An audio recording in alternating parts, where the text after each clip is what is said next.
Damn, John Cena. I feel John Cena backlash. Randy Orton sad. Vince McMahon bullshit. God damn, Mr. McMahon. What the fuck? I think I seen. No, I didn't. I seen a little bit of John Cena talking about it, but he really wasn't talking about it. Um, John Cena's definition of loyalty anyway, so I wouldn't. I wouldn't say nothing bad. I wouldn't say nothing bad about a man that put me in a position like that. Like what he had got going on, that's him. It has nothing to do with me. But at the end of the day, it is fucked up or whatever. But hey, it's allegations. They investigating it. We'll see what the outcome is. You know what I'm saying? So, but anyway, god damn it, we gonna hop on to the video and see what the hell John Cena. I think Randy Orton said. He just said it was sad. That's about it. So I'm gonna see what the hell going on. Anyway, yeah. I forgot my intro. Yeah. YouTube. What the hell going on? It's your boy Rex here, and today we're gonna watch John Cena backlash. Randy Orton said.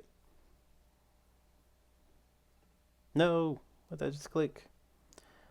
John Cena's getting a lot of heat recently for his comments he made on Vince McMahon Hold on, and the one ongoing second. lawsuit. 1 second. Let's roll the footage on what John Roll Cena the said footage. on the Howard Stern podcast. How do you handle, this is a tough one.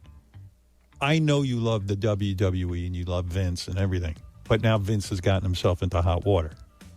What the I have a couple of friends who have gotten into hot water, let's call it.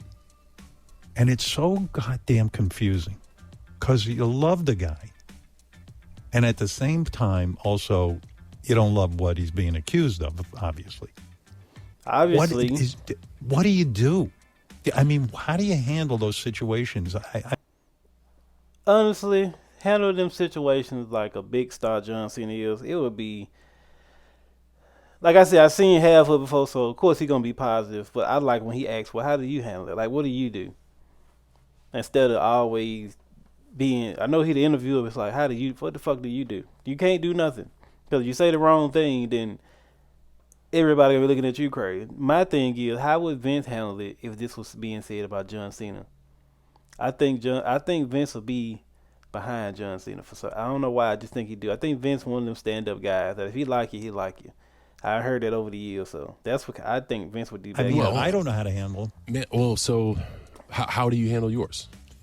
There are some people I no longer want to associate with because and it's almost not fair because it's not like they've been on trial, but there's been accusations that are disturbing.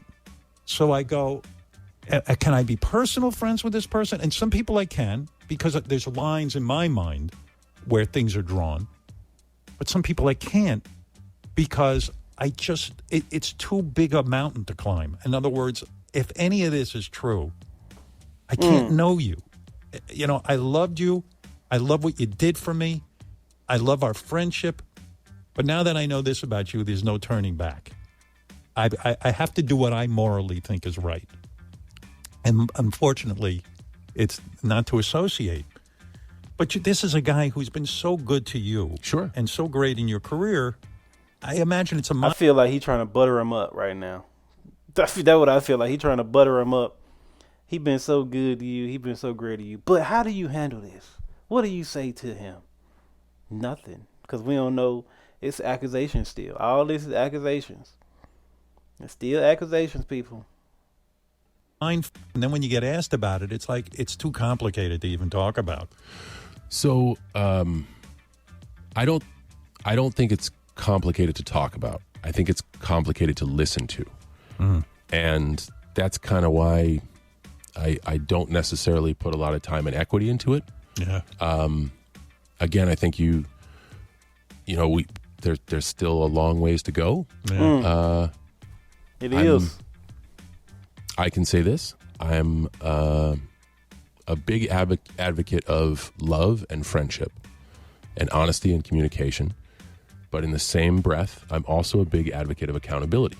Yeah, me too. I think you explained it well of if someone's behavior lies so far outside your value system that the balance shifts of like, man, I can't operate in a world where this works. Yeah. That's the end result of being accountable. But There's there's also going to do though. You can't do shit. right now what I'm going to do is love the person I love, Right. be their friend, and by that it means like, hey, I love you. You got a hill to climb, and there's the saying of like, hey, you don't know who you are, or you don't know who your friends are until the shit hits the fan or your back's against the wall. That doesn't make any of what's going on any easier to swallow. Right. But just telling somebody that like, hey, I love you, man, this is going to be a hill to climb. You climb by We're going to yourself. see what happens, and that's that. I think it sounds so cliche, but it has to be one day at a time. But at the same token, I've openly said is I love the guy. I got a great relationship with the guy. So that's that. No, I don't think that's cliche at all. That's kind of been my approach. One thing I do, and I say this to my wife all the time, I said, I'm going to pick up the phone and call the guy. I don't want to sit there and hide and say, I don't want to be the kind of friend who then says, well, I'm never going to address this again. Yeah, I think my construct of trying to operate with honesty and communicate. I feel like he's saying a whole bunch of something and nothing at the same time. I feel like he answering the best he can, but he don't want to go off the rails of saying nothing crazy. Because of course John Cena's the most loved guy ever, so of course he don't want to say nothing crazy. And respect to him because Vince McMahon did a lot for him and did a lot for a lot of people. So still accusation at the end of the day. He did Vince. If he did do it, Vince, that's wild. It's insane what he did. So. I think those are strong leads to handling any problem or any achievement. But the whole thing is super, super unfortunate. It is. Yeah. That's really the thing that sucks because not only and then they said, I seen one, they said Stephanie even knew about it. Like, I think one of the girls' best friend said Stephanie even knew about it. I'm like, bro, what the fuck? Like, how do we know if that's true or not? Like, it's crazy you can go off accusations now. It don't even have to be true, but they would just ban your ass from everything just off accusation. And then once they find out it's not true, then what they do? They just unban you or what the fuck? Like, accusation is crazy. But his accusations is insane. Like, John Laurinaitis ain't even said shit. And I've been asking people on Twitter, like, what the fuck did Brock Lesnar do? Because they just banned this nigga from everything. They said he knew about it. I'm quite sure half the company probably knew about it. But this was, I don't know when this was, probably back in the day or some shit. But I'm quite sure niggas knew about it. Niggas knew about it. They probably just turned the other way, like, okay, that's his fucking business. I'm not finna get into that shit. But they just exempted it Brock deal with Lesnar ass. an individual I love. It deals with an entity that I love. Yeah. And it's one that I speak highly of. And you want to make sure I want everyone to have the experience I had. I want, if you're an employee at Disneyland, you want everybody to go to Disney and think it's the greatest place on earth. And when someone doesn't, or when you find out that there may or may not have been things going on there that, this place I was speaking so great about, well, in some aspects needed a lot of work.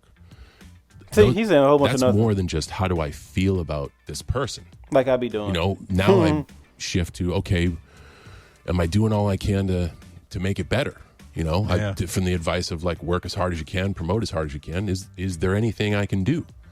So not only do I tell my friend I love them, I also switch to the entity and say, how can I help? John Cena's in a really tough position. He had a great experience with McMahon. Heck, Vince turned him into one of the most famous people in the world. With that being Exactly. said, though, fans around the internet are not happy about the comments he made. They feel as if he was defending McMahon and his actions. Like I said, this is a tough position for John I don't feel Cena. like he would What do you defend guys him. think? Let me know in the comments below what your thoughts are on John Cena. And speaking of Vince McMahon, though, Randy Orton was also recently asked about it in an interview with Sports Illustrated, and this is what he said about the situation. I've got to say this, I wouldn't be where I am without Vince McMahon taking a chance on me a handful of times. I would not be where I am today without Vince McMahon, but I'm reading this what you've seen and read, I've seen and read. As far as commenting on that, it hurts my heart. It hurts my But he didn't say heart. nothing. A lot of fans have said this seemed like a more appropriate response than John Cena's. Randy Orton does sound devastated hearing about the horrible things McMahon did. It seems like it's hard for him to process the fact that this happened because similar to John Cena, he knew a different side of Vince McMahon. Moving on from the Vince McMahon stuff, Randy Orton said some more interesting things in an interview. One of the more interesting things was talking about his return at Survivor Series and how he felt about CM Punk also returning on the same night. This is what he said. The day of Survivor Series, I'm about to get my boots on. I'm feeling the nerves. It's been a year and a half. And Triple H is like, hey, Randy, I've got to talk to you for a second. I'm like, yeah, what's up, man? So he told me a couple things. And then he went, one more thing, Punk's returning tonight. And I thought he was fucking with me. I said, you're joking. And he's like, no, I'm not. This is something that just happened in the last few days. Hey. Yada, yada, yada. He then continued and said, hey, that's what's up. He did tell him. He told it a funny way. Hey, Randy, you know, how you doing? You know, this is going to be a great return tonight. How the kids? How the family? They good? Okay. One more thing. CM Punk coming. You know what I'm saying? He told her. That's like a free thing to do. What?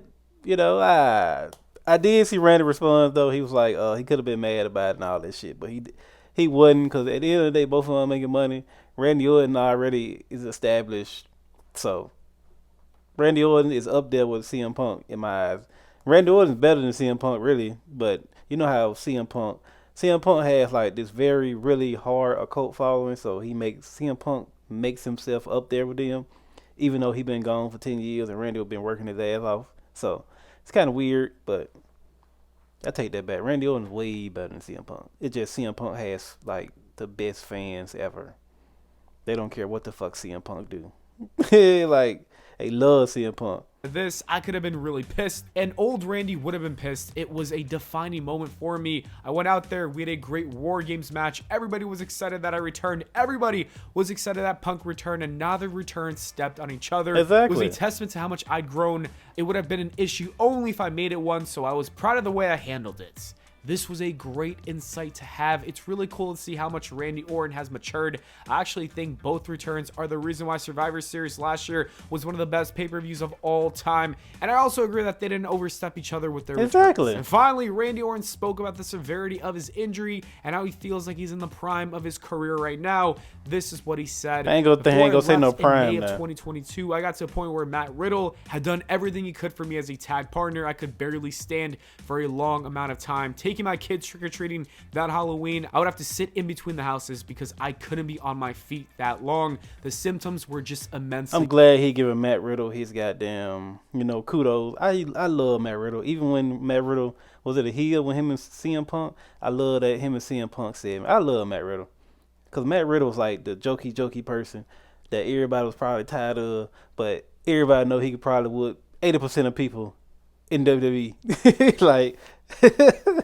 Like if he gets serious, I have definitely seen. I'm gonna watch his UFC stuff.